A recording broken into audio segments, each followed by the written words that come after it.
Okay, so I thought your book was titled because of the point of view of a parent. But in fact, as I read that you said, it was actually what happened to you when you were in middle school. So Right. why don't you talk to everybody about your latest book? And if you have a copy, just hold it up.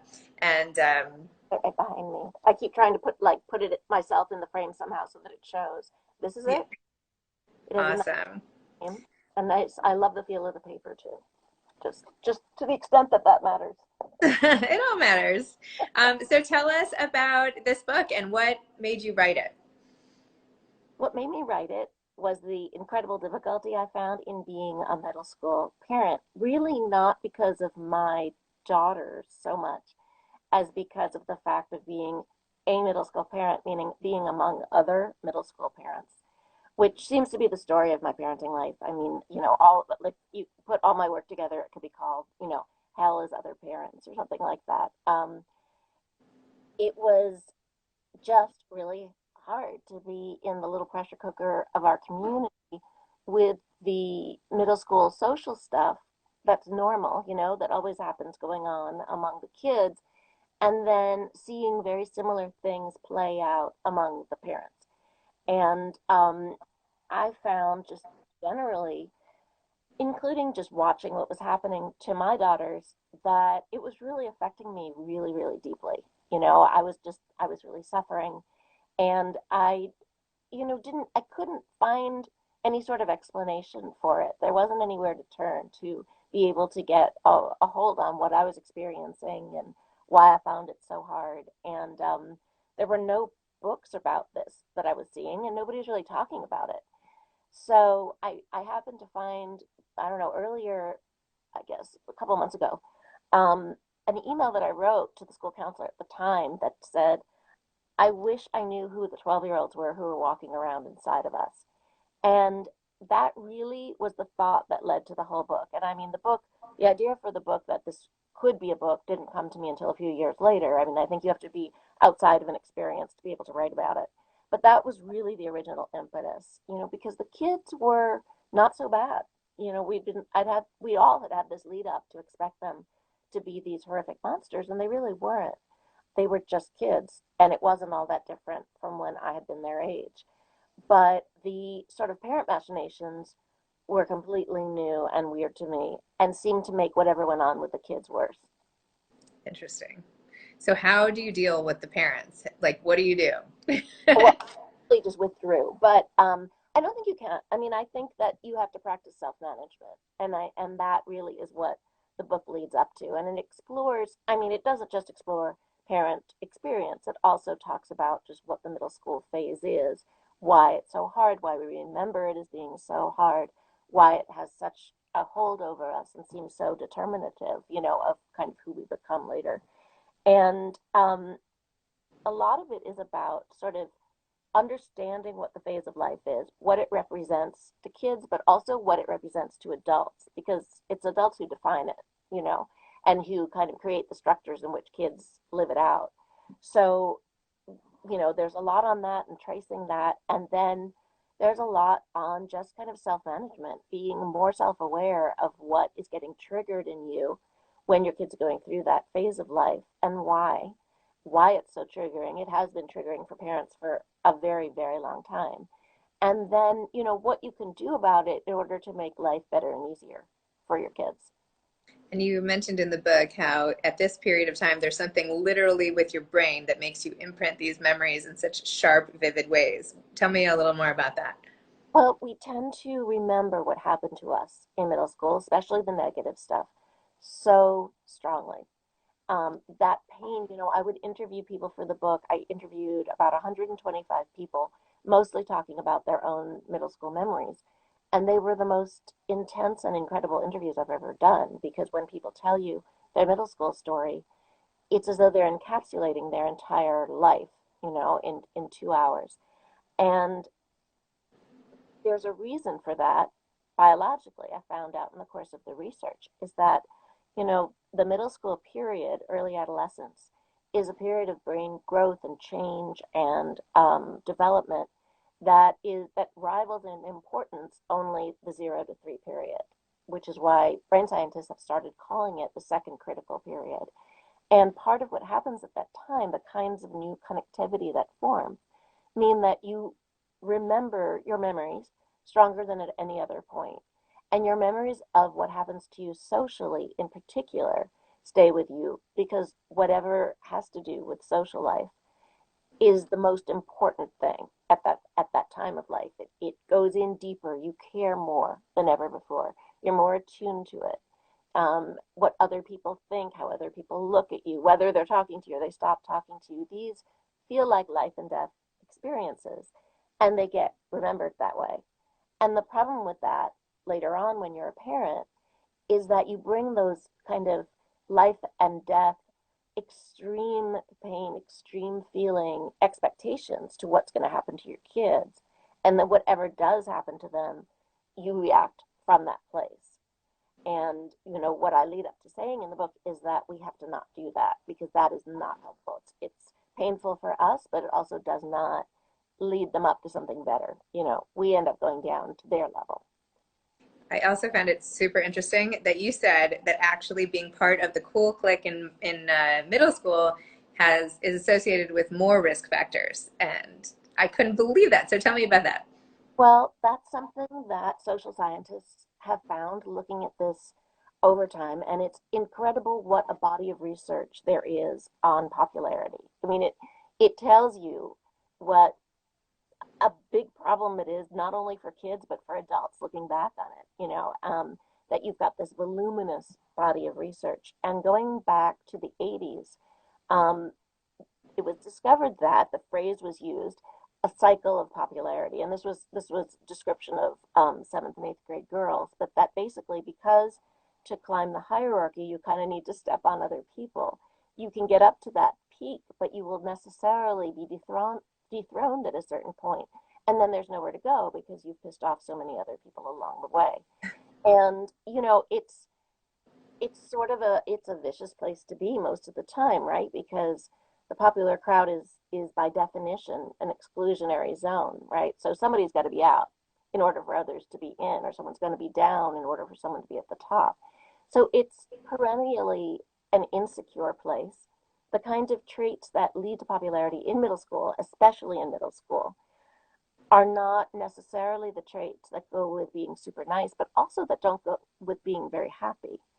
At other points in life, popularity can mean simply being liked, being likable, so that you are nice to people, helpful, a good friend, that kind of thing. But the way popularity works and in middle school, and this also has been true for as long as kids have been clustered together in junior high originally, is it has to do with power and it has to do with social skills and it has to do with, social skills meaning making yourself appealing and also getting people to do what you want. And it usually has to do with good looks, money. It used to be athleticism just for boys, now boys and girls. And, it's not about sort of how kind you are to people and are you fun to be around kind of thing.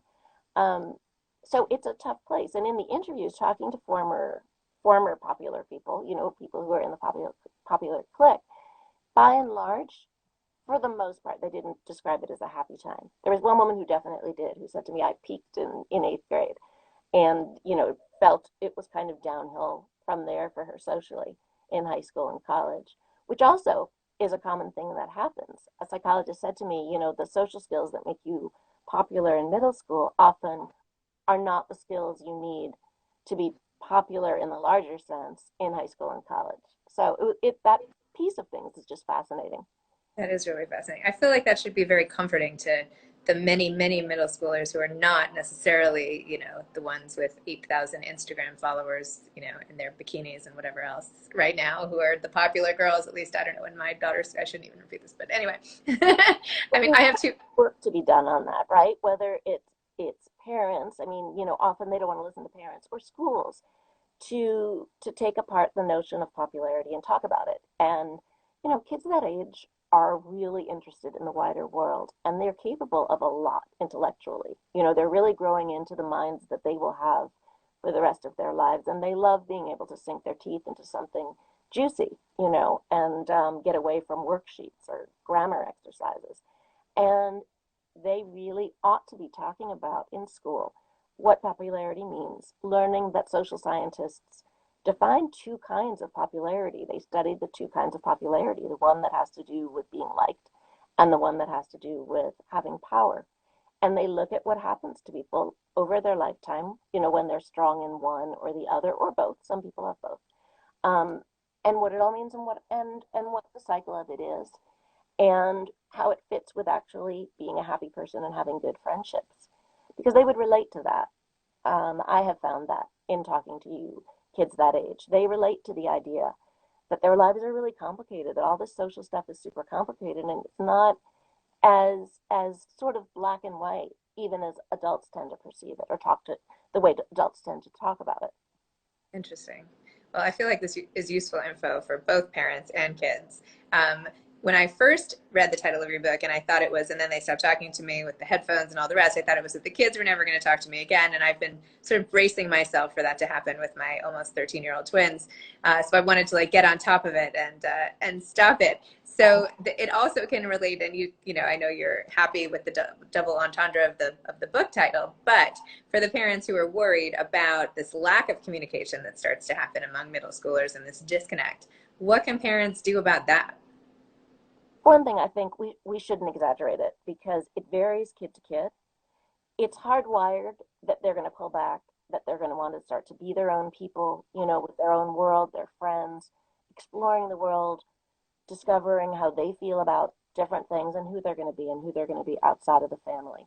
That's a given, that's hardwired and that's a good thing. It's a good thing that we should encourage. And some of that will mean some degree of withdrawal compared to what they were like as cuddly little kids. But, what the science shows, and this is again going back decades, is that the stereotype of the kid that age who just completely rejects their parents and is absolutely miserable to be around and withdraws completely is not necessarily true. All of this, like everything else in life, exists on a spectrum. Some kids are very much like that. Some kids are not like that at all, and then they become more like that a couple of years later.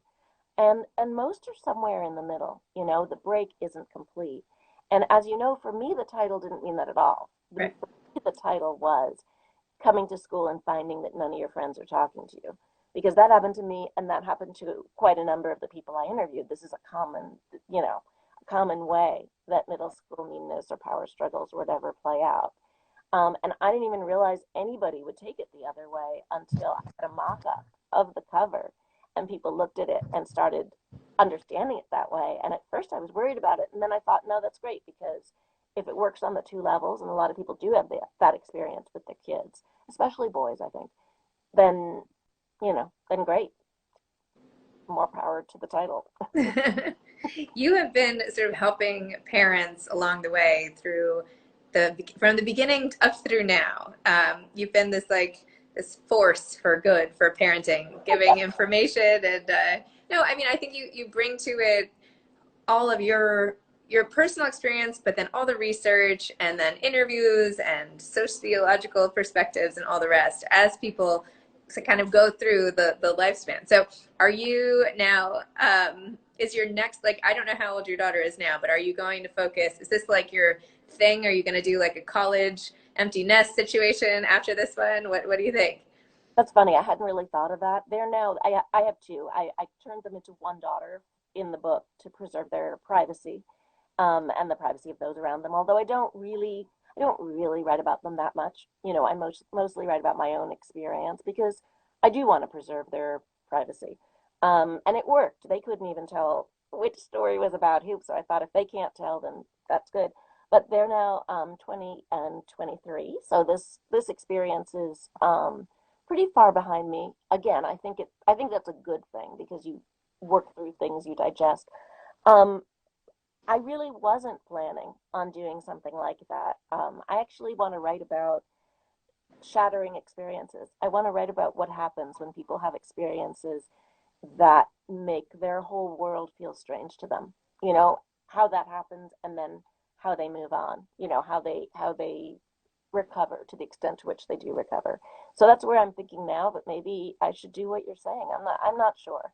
I'm really I think that probably those things go together more than I realize. Yeah. That nest scenario and the shattering of life scenario. There's probably some kind of um, vulnerability of being a little bit older that brings the two together. Wow. Well, that also sounds amazing. I feel like that's why I read memoir. I read like memoir after memoir about people who have had horrible things happen and then get through it. So if you could just like, sum up every memoir, maybe I'll just send you my favorite stack of stories of. Actually, I would love that. I really would. I have a sort of stack next to my desk now for when I can shift and start um, thinking about this and writing about it. And there just something happened in the phase between like my mid 40s and now 54 to me, but also to so many people I know where shattering experiences came along and then they had to deal with it and it didn't follow a kind of eat pray love arc that we Mhm. expect because those stories are so much with us, in movies um at all. They sort of hobble on. So yeah, I would, if you got favorite memoirs, I would love it. Um, Sorry, my husband's trying to help me. I can't if I said it doesn't work. Sorry. We're trying to fix this. Thanks anyway. It's okay. Um, can you, well, now I feel like I can't really ask, but can you share, did you have a particularly shattering experience I that you did. can share or you don't want to share it? It's okay if you don't. I think there were a number of things all at once. Basically all having to do with mental illness that wasn't properly recognized and diagnosed. And as anyone who struggles with this in their family knows, if mental illness does not get properly diagnosed and treated, things get much, much, much worse. Yes. Well, gosh, that was like a great advertisement for your next book. So, Oh, I gotta write that proposal. Yeah, get right on it. All right. Well, thank you so much for coming on. I'm sorry for the technical issues. And No problem. No problem. And thank you for having me. This was really fun. okay, thanks for coming. Okay, bye. Bye.